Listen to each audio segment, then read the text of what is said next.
Hi friends, నేను రాగి పిండితో చపాతీ చేస్తున్నాను ఫ్రెండ్స్. చూడండి ఫ్రెండ్స్, 2 కప్పులు రాగి పిండి తీసుకున్నాను. రాగి పిండి జల్లెడతో జల్లి పట్టుకున్నాను ఫ్రెండ్. ఇంక వేడి నీళ్ళు వేడి చేసి బాగా మరుగుతున్నాయి. ఇప్పుడు రాగి పిండి వేస్తా ఫ్రెండ్. 2 కప్పులు రాగి పిండి వేసి కలపాలి ఫ్రెండ్స్.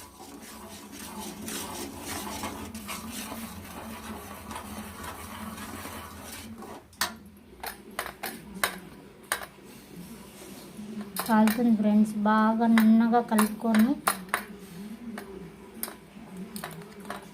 కాలుతుంది ఫ్రెండ్స్. కొద్దిగా సన్నీళ్ళతో చేతికి తేమ అద్దుకొని చూడండి ఫ్రెండ్స్, పిండి చాలా బాగా కలుపుతున్నాను ఫ్రెండ్.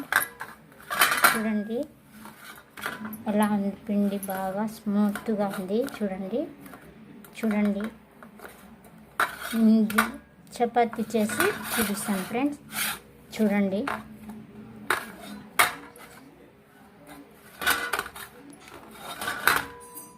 ఫ్రెండ్స్, ఎలా ఉంది ఫ్రెండ్స్, పిండి బాగుంది. చూడండి ఇప్పుడు చపాతీలు చేసి చూపిస్తా ఫ్రెండ్.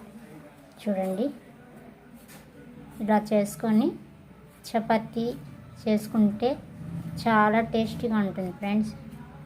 చూడండి చపాతీకి రెడీ అయిపోయింది ఫ్రెండ్. ఓకే చపాతీ రాగిపిండి చపాతీ చేస్తున్నాను ఫ్రెండ్స్. పిండి దుద్దుతున్నాను.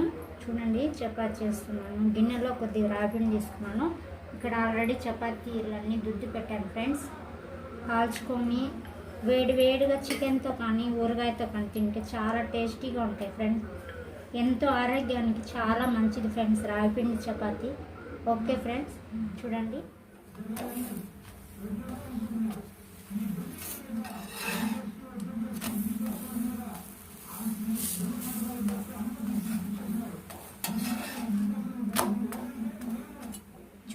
రాగిపిండి చపాతీలు రెడీ అయిపోయినాయి.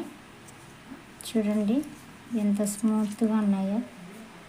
చూడండి రాగిపిండి చపాతీ రెడీ అయిపోయింది ఫ్రెండ్స్.